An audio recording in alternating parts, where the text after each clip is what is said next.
É possível uma coexistência entre o marxismo e o cristianismo? É possível que exista um cristão esquerdista? O que a Bíblia diz de diferente das obras de Marx e Engels? Fica no vídeo que todas essas perguntas serão respondidas.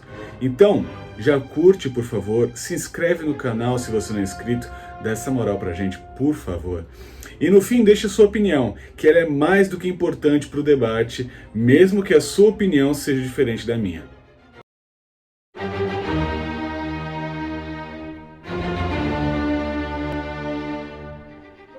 Esse último ano de 2022 ficou marcado pelos debates acalorados no que diz respeito às discussões filosóficas, políticas, ideológicas e até mesmo teológicas.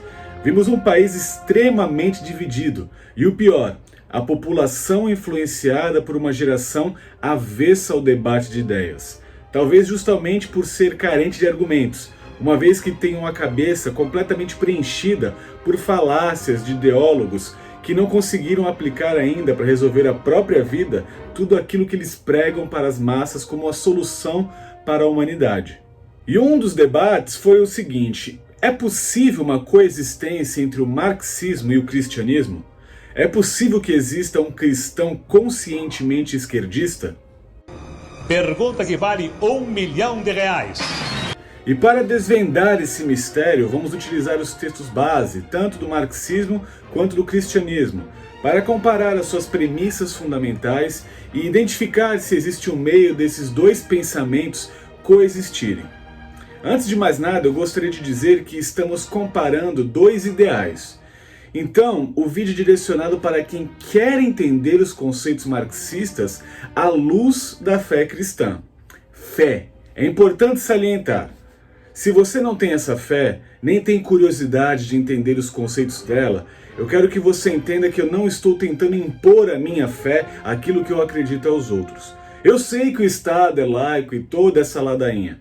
Fique tranquilo.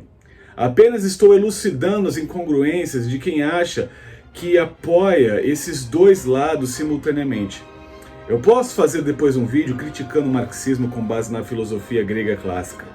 Outro como os próprios pensadores iluministas, outro só utilizando os fatos que causaram tantos massacres nos gulags soviéticos, na China comunista de Mao Tse Tung, na Cuba de Fidel, enfim, argumentos não faltam, mas é importante dizer que aqui a comparação será entre marxismo contra o cristianismo, ok? Para começar, os pais de Marx eram Heinrich Marx, um advogado muito bem sucedido, e Henriette Pressburg. Eles eram judeus, mas se converteram ao cristianismo luterano em função das restrições impostas à presença de membros da etnia judaica no serviço público alemão. E tudo isso ocorreu quando Marx ainda tinha 6 anos de idade. Eu não posso afirmar que esse fato contribuiu para sua condição declarada de ateu, mas é um fato que nós não podemos ignorar dentro do contexto em que Marx cresceu e criou as suas teorias. Para Marx, em uma das suas mais famosas frases acerca de Deus, ele diz que a religião é o ópio do povo. E ele completou dizendo que a abolição da religião enquanto felicidade ilusória dos homens é a exigência da sua felicidade real. Ou seja, para ele, a espiritualidade do homem e o eventual desejo de uma crença em Deus era apenas uma ilusão, um instrumento usado pelas classes dominantes para dar à classe trabalhadora uma falsa esperança sobre a resolução dos problemas sociais que eles tinham naquela época. Marx diz que a religião é apenas o sol ilusório que gira em volta do homem enquanto ele não circula em torno de si mesmo. Ou seja, para Marx, era uma perda de tempo o homem tentar se relacionar com Deus enquanto ele deveria investir o seu tempo para a resolução dos seus próprios problemas e do culto a si mesmo e às suas ideias. Em contraponto ao argumento de que o fim da espiritualidade, ou seja, da abolição da religião, seria a condição de felicidade real do homem, a Bíblia diz em Salmos 1, como é feliz, em algumas versões, bem-aventurado, aquele que não segue o conselho dos ímpios, não imita a conduta dos pecadores, nem se assenta na roda dos zombadores. Ao contrário, sua satisfação está na lei do Senhor, e nessa lei medita de dia e de noite. Logo, Enquanto um alerta que a felicidade real estava no homem se preocupar consigo mesmo e abandonar a busca pela espiritualidade e a conexão com Deus, a Bíblia nos diz que a felicidade não é seguir os maus conselhos, mas sim seguir a lei de Deus. Para completar, no Evangelho de Lucas, capítulo 11, versículo 28, Jesus diz que: antes, bem-aventurados são os que ouvem a palavra de Deus e aguardam. Enquanto na Bíblia Sagrada, em Lamentações capítulo 5, verso 19, diz: Tu, Senhor, reina eternamente, o teu trono subsiste de geração em geração.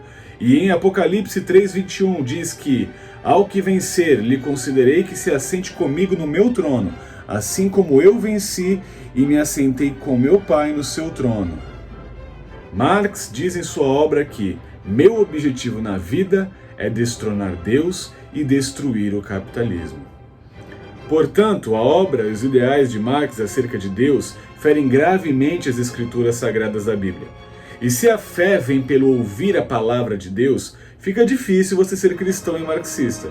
Se você acha que pertence aos dois grupos, ou você desconhece a obra de Marx, ou você desconhece a Bíblia. É bíblica, é bíblica.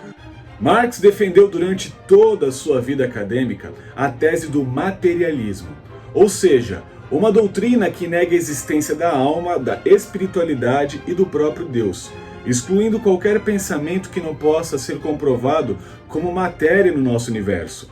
Marx e Engels foram além e criaram o materialismo histórico, uma vertente que alega que durante toda a história da humanidade e todos os seus processos de transformação social, aquilo que era material era a razão dos conflitos de diferentes classes sociais. Engels, em seu livro Ant-During, diz que até o presente toda a história tem sido a história da luta entre classes. As classes sociais em luta umas com as outras são sempre o produto das relações de produção e troca, em uma palavra, das relações econômicas de sua época.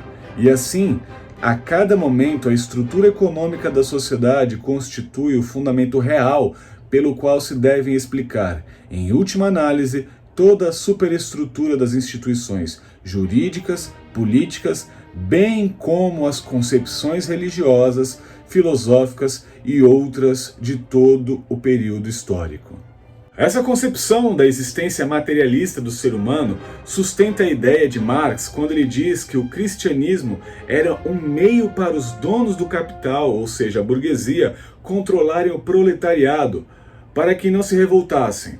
Resumindo, o materialismo para Marx se tratava de entender que tudo é matéria e que o homem tem uma vida voltada unicamente para os bens materiais.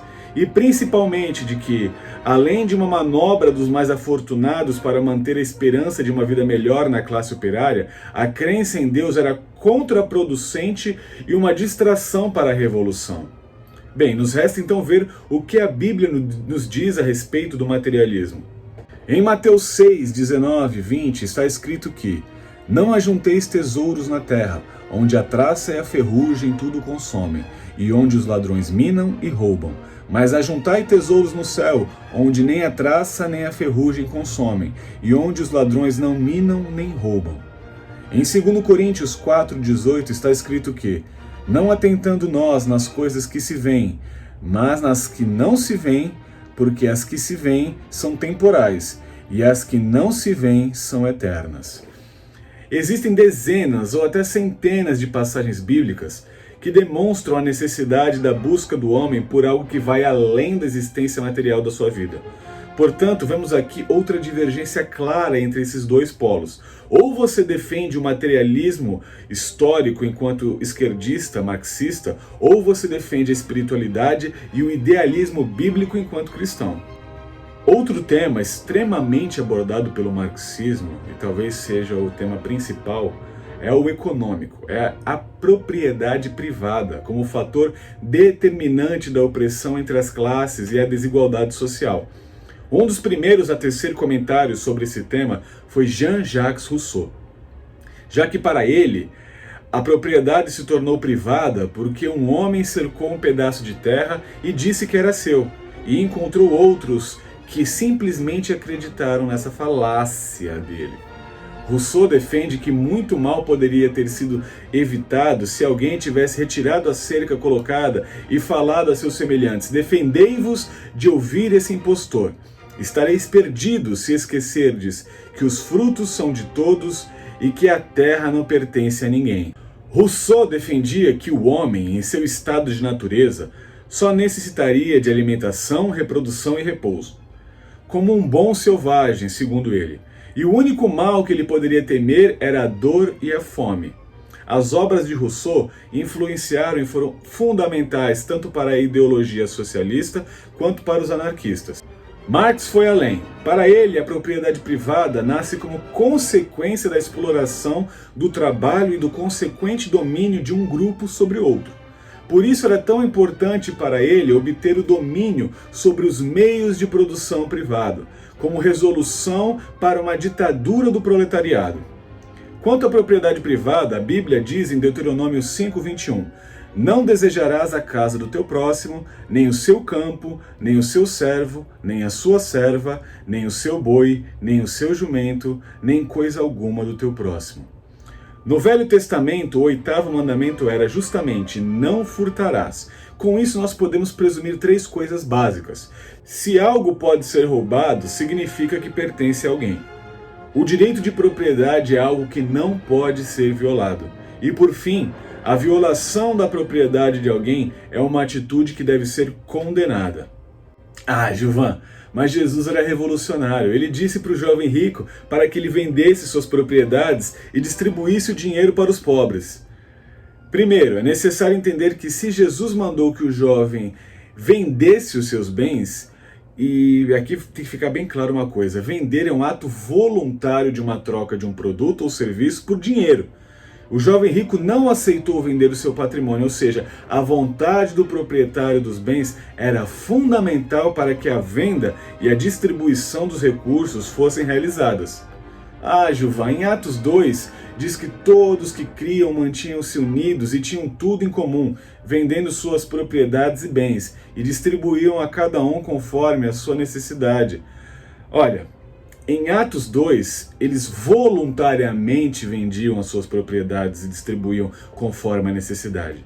Primeiro, o texto não diz todas as suas propriedades e bens, ou seja, aquelas propriedades vendidas poderiam ser o excedente de cada um, além de demonstrar que era o desejo deles de fazer isso.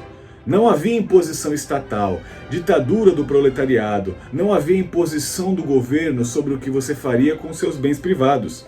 Havia o desejo individual de ajudar o próximo. O Evangelho não deseja que você seja forçado pelo Estado a ter as suas propriedades confiscadas e distribuídas. O Evangelho quer que você identifique quando alguém estiver passando necessidade e que voluntariamente você disponha de parte do que você tem para ajudar o próximo. O Evangelho não quer que o Estado seja o mediador de ação social com os bens alheios. Ele quer gerar no cristão um sentimento altruísta. Esse é o desejo e a função do Evangelho no cristão: a voluntariedade e o direito de escolher ser bom, não ser forçado a tal. Afinal, se houvesse base bíblica para sustentar essa mentalidade marxista antipatrimonial, não estaria escrito no Salmo de número 35, versículo 27, cantem e alegrem-se os que amam a minha justiça e digam continuamente, o Senhor seja engrandecido, o qual ama a prosperidade do seu servo.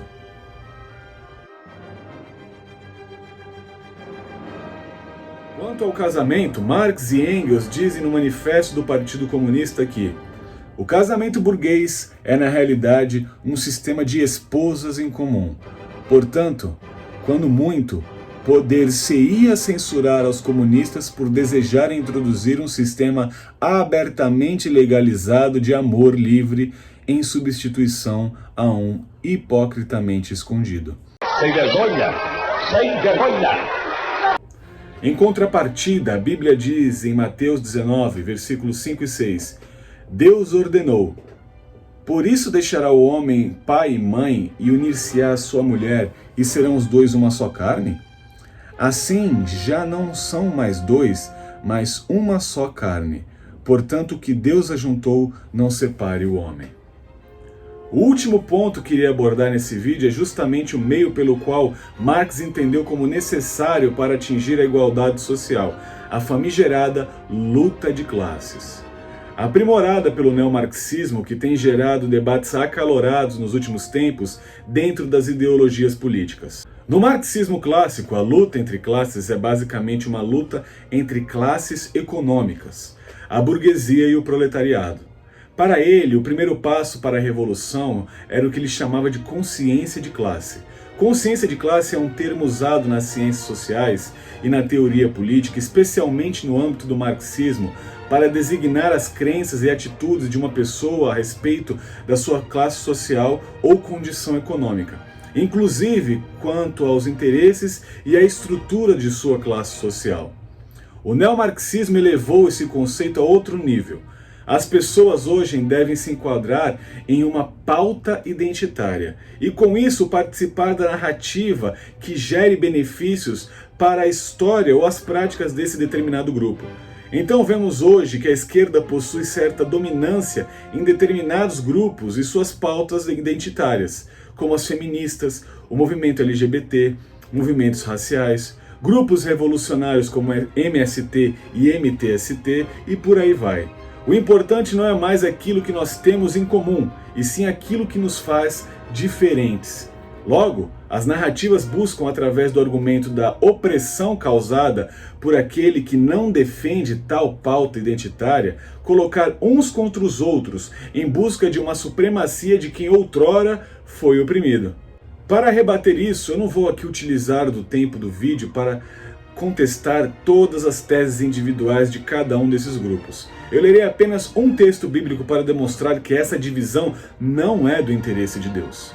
Ora, assim como o corpo é uma unidade, embora tenha muitos membros, e todos os membros, mesmo sendo muitos, formam um só corpo, assim também com respeito a Cristo, pois em um só corpo todos nós fomos batizados em um único Espírito, quer judeus, quer gregos, quer escravos, quer livres, e a todos nós foi dado de beber de um único Espírito. 1 Coríntios 12, 12 e 13. Então, na minha opinião, não há a menor possibilidade de alguém que conhece as escrituras bíblicas e a obra de Marx e seu colaborador Engels achar que pode praticar ou defender ambas sem um grande contorcionismo ou desonestidade intelectual. Em Mateus 6:24, a Bíblia diz que ninguém pode servir a dois senhores, porque ou há de odiar um e amar o outro, ou se dedicará a um e desprezará o outro. E você, o que você acha? Deixe seu comentário aqui e participe do debate. Lembrando que essa é uma análise minha pessoal do marxismo à luz do cristianismo, certo? Você tem todo o direito de discordar e também, caso vocês queiram, eu posso trazer aqui a contestação do marxismo pela filosofia grega clássica, pela filosofia dos iluministas, pelos fatos que a história nos relata que aconteceram no século passado em países onde foram implementados os ideais de Marx. Então, há muito material que a gente pode navegar para poder combater esse tipo de pensamento. Beleza? Um abraço e até a próxima.